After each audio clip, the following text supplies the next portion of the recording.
বুঝতে পারছিস না আয়ুষ, এই সব কিছু ওদের সঙ্গীত, অমঙ্গল, স্পষ্ট অমঙ্গলের ইঙ্গিত এগুলো। আমাদের ঘরে ঢুকে পড়েছে।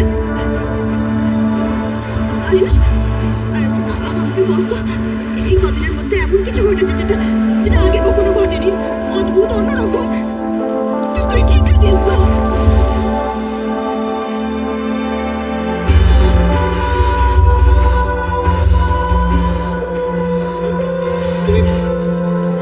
বল না আমাকে, আয়ুষ, বল না, বল না, কিছু হয়েছে কি? আমাকে ক্ষমা করো মা, তোমার ভালোর জন্যই আমায় মিথ্যে কথা বলতে হচ্ছে। কি হলো, চুপ করে আছিস কেন? বল না। কিছু হয়নি, আমি ঠিক আছি। কিচ্ছু ঠিক নেই।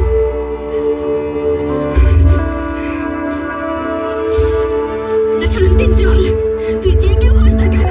এই রাত থেকে তুই বাঁচবি না। তোকে শেষ করে দেবো, শেষ করে দেবো। আমাদের কিন্তু সামনে আয়, সামনে বেরিয়ে আয়।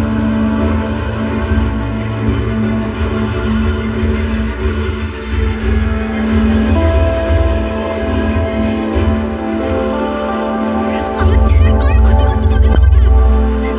বেরিয়ে আয়, বেরিয়ে আয় সামনে। আজ তো তোকে শেষ করে দেবো, শেষ করে দেবো তোকে, শেষ করে দেবো।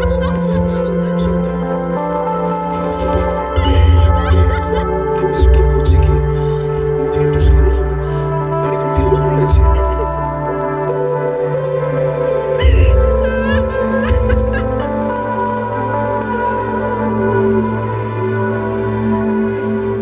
আপনারা সবাই এসেছিলেন, সেজন্য আপনাদের সবাইকে ধন্যবাদ। যা ঘটে গেল তার জন্য আমি ক্ষমা চেয়েছি।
তোমরা এইভাবে দাঁড়িয়ে আছো কেন?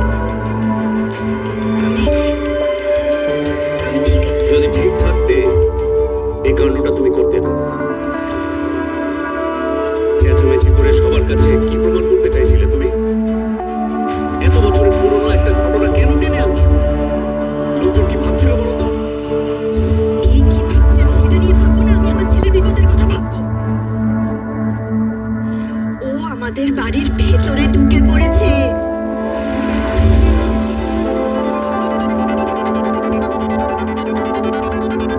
ও এই কথা এত জোর দিয়ে বলছো কি করে? আর ও এখানে আসবেই বা কেন? আয়ুষ আছে এখানে। ও এখানে এসে আমাদেরকে এটাই প্রমাণ করার চেষ্টা করছে যে যতই আমরা বাড়িতে ভগতারিণী মায়ের মূর্তি প্রতিষ্ঠা করি না কেন, যতই পুজো আচ্ছা করি, যতই হোমযজ্ঞ করি, ওর দৃষ্টি থেকে কেউ বাঁচতে পারবে না। আর আয়ুষ কেউ বাঁচাতে পারবে পারবো না আমি।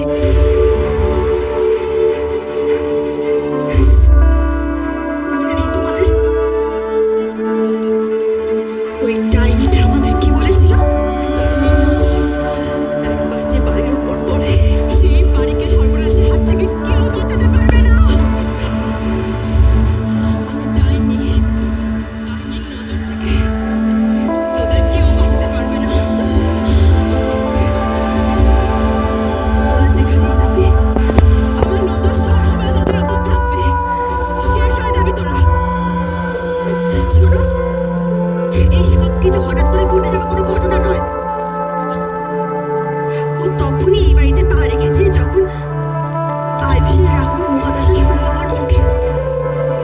আর এই কারণেই ও আয়ুষের চারপাশে রক্ষা বলয় তৈরি করতে দেয়নি, যাতে ও আয়ুষকে নিজের বশে আনতে পারে। আমি হতে দেব না, আমি কিছুতেই হতে দেব না। দীপ, এটা তো তোমার ভুলও হতে পারে। আমি পাগল নই, না আমার দৃষ্টিশক্তি এতটা দুর্বল। আমি ওকে লিফটের মধ্যে দেখেছি। ওর ওই চোখ দুটো যেন সবকিছু পুড়িয়ে শেষ করে দিতে চায়। ঠিক মায়ার মতো।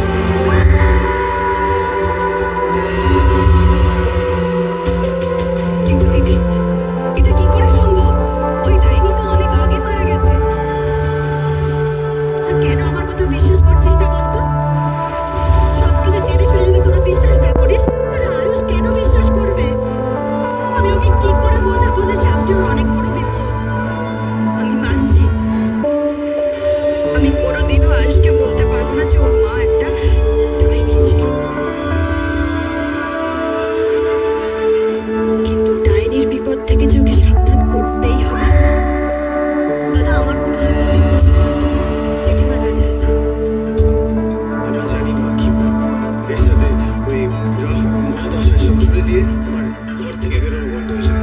আর শুধু সেটা নয়, তোর হাতে একটা প্রশ্ন করবে। যার কোনো উত্তর আমার কাছে নেই। কারণ আমি নিজেই জানি না আমার সাথে এটা কি হয়েছে। এত সত্যি আমার কাছে এলো কি করে? তাই হেরে যাওয়ার মাঝে আমি জিতলাম কি করে? দাদা, জেঠিমা যেটা বলছে রাহু মহাদশা হোয়াটএভার, সেসব সত্যি। মহাদশা নয় দিশা। আমার কাছে সবচেয়ে বড় প্রবলেম হচ্ছে আমি নিজে। মেজ ঠাকুর ছিল আমার সবচেয়ে কাছে।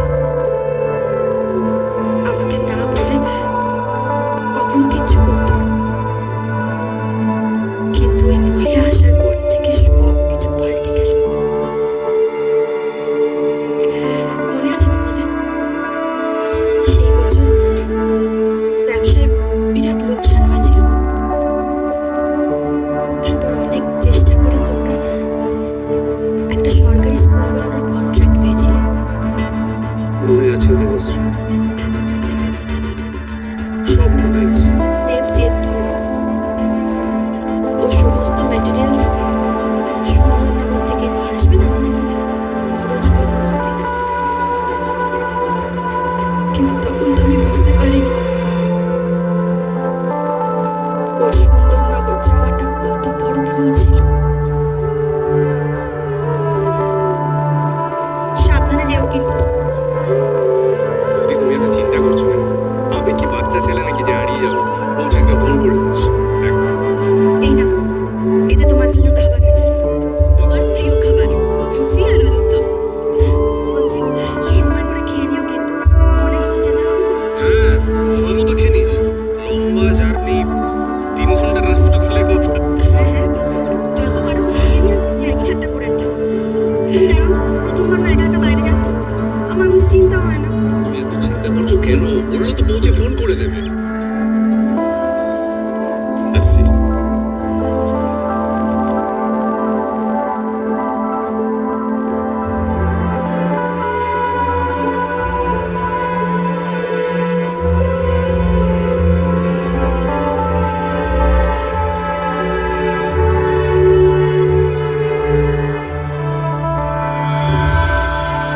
সেদিন আমরা মেজদাকে পাঠাইনি। ভাগ্য মেজদাকে তার পরিণতির দিকে টেনে নিয়ে গেছিল। 3 ঘন্টা রাস্তা, ট্রেন অবরোধের জন্য মাঝরাতে কেন বলছো?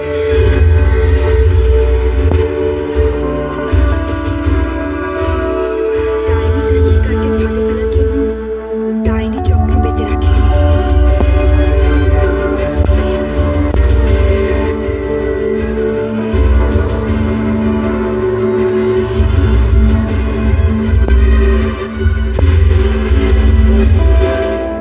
নিজের অজান্তেই সেই চক্রে পা দিয়ে ফেলে মেজো ঠাকুরপো।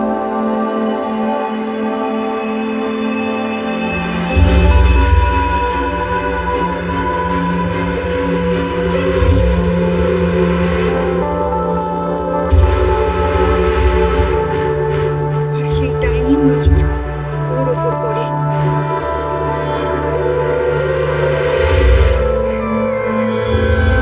ও দেবকে এতটাই বশ করে ফেলেছিল যে দেব কোনো কিছু না দেখে না বুঝে ওর প্রেমে পড়ে গেল।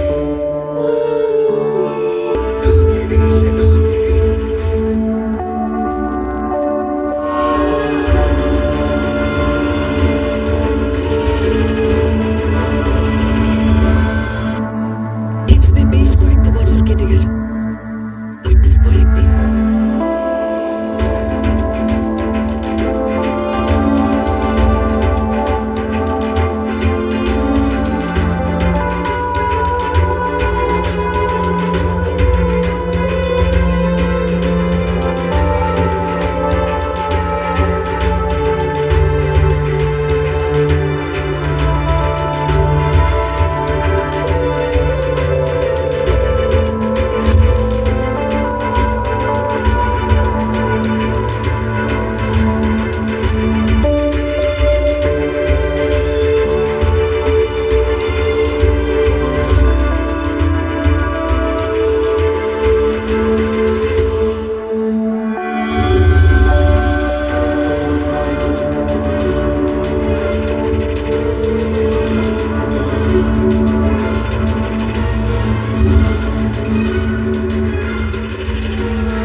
তখন থেকে দেখছি বাড়িটা পুরাই।